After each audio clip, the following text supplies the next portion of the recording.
and the roots are standing at about 8 feet tall above my head here. Huge. Now, I want to take you on over here and take a look at the damage it did to this house. There's a big hole in the roof. These outriggers right here lift the tires off the ground to lose traction. Deputies are pulling lots of marijuana plants like this one. I've spoken with the Benton County auditor, and she tells me that turnout is looking low so far. My source tells me he thinks all work at the Hanford Tank Farm should be shut down. They're here because just half an hour ago, SWAT trucks were blocking off this street for what officers tell me was a search warrant. These changes will speed up emergency school lockdowns and assess potential threats immediately. People left the dinner table early to come on out here to Walmart to get those massive deals. Doing some snow angels out here right now, and it is fun. But doctors tell me that if you have some heart or lung issues, you probably shouldn't exert this extra energy like I am here. Students are taking cough syrup and tablet products to reach extreme highs similar to acid.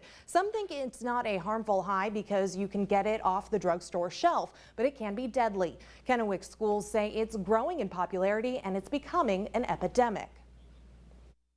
I have a little bit of an epidemic up here at Southridge because it's considered the drug you can get away with, whereas we've gotten really good at catching marijuana and alcohol.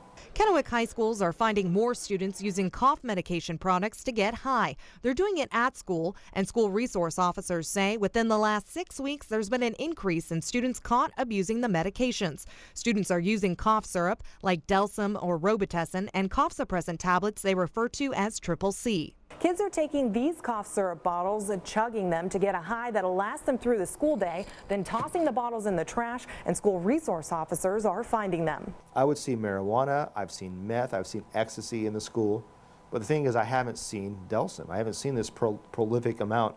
And I'm talking 2 or 3 bottles a day being found in the trash, multiple groups of kids having it. And that's just the ones that are getting caught. Skagen says students told him the number of users is actually much higher. Skagen says each student he's caught says they stole the medications. Local drugstore shelves show the highest dose bottles and tablets are running out.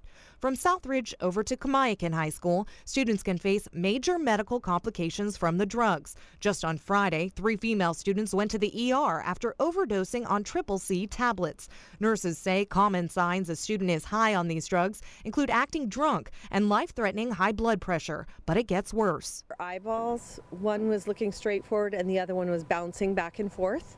I've had one girl that has actually had a grand mal seizure in class. I'm told students develop a tolerance and go to extremes to reach the acid-like high. So to get the same hallucinating high, they need to rapidly take higher doses. So they will double the amounts that they take, starting with 8, going up to 16. And I have had one student here that had taken 80 as well as a full bottle of Robitussin. Nurse Kirkpatrick tells me she doesn't think parents know enough about cough medication abuse. She urges parents to educate themselves and talk to their students about the dangers of abusing these drugs. Live in the studio, Jane Sander, NBC Right Now. These are the sounds of learning at the Hammer Emergency Vehicle Operation course. Hanford Patrol and regional law enforcement come here to learn the driving skills they'll need for high-speed pursuits. We have to be prepared if somebody who's not authorized on site, who has ill intent, is actually stopped before there's any harm to the public or to any government assets. It gives us an opportunity for our employees and law enforcement to get a feel of when the vehicle breaks traction. We want them to know what to do. Officers first drive figure eights in this skid car before hitting the high-speed course. These outriggers right here lift the tires off the ground to lose traction and train the driver how to react quickly in a safe environment. I got in the skid car with Almeida to go for a spin and take on the challenge. He held a remote controlling which wheels would lose traction and in which direction. Then he quizzed me. Turn right, right, right, right. It's harder than it looks, but it's a fun and exhilarating rush. Do you ever just for fun do like donuts or something? Then it was time for me to get behind the wheel and see what it really takes when you actually lose the wheels beneath you. When the back tires lose traction to the left, I turn left. It sounds simple, but Almeida would surprise me, and it takes some practice. What do we gotta do? We gotta stop it. There you go. All right. Fail. But soon I got the hang of it and course corrected quickly.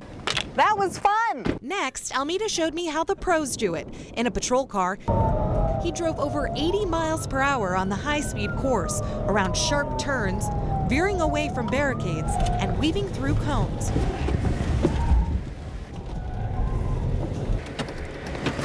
What just happened? It's training like this that prepares local officers to be ready to respond to any high-speed situation. So can I be a cop now? We start tonight with news of a horrific holiday crash involving a Canadian-owned charter bus in Oregon. NBC reporter Jane Sander is at the crash site. She joins us on the telephone now. Jane, I understand you can see the bus from where you are. Can you describe what you're seeing? Paul, the tour bus is laying on its side now about 200 feet down an embankment here at Deadman Pass in Pendleton, and the bus is mangled with the roof ripped off the back part of the bus, and the front is smashed in. Some of the wheels are ripped off the sides. As you said, currently 9 people are confirmed dead, and 18 people have been transported to the hospital as far as we know right now. A trooper told me that there has been some difficulty with a language barrier with some of the passengers that are Asian as far as getting accounts of what they experienced when the bus went down. Here at Deadman Pass, there is quite a bit of snow and icy conditions, foot and a half, I'd say, here up in the pass. And emergency responders came from all surrounding counties. Some people who were driving by and saw the scene said they saw people being pulled out on sleds. It's just a very sad scene here. Washington State Patrol is still investigating a fatal 10-vehicle collision on Interstate 90 near Ritzville. A new report shows the radioactive contamination found around one of the site's waste tanks may not be from a leak. Yakima police are on the hunt for a white four-door car witnesses saw leaving what they believe to be a murder. Sometimes during our breaks, Zach will sing a little tune. We'll have to share that sometime with the viewers. One day, we'll see. We have a little sing-along next time.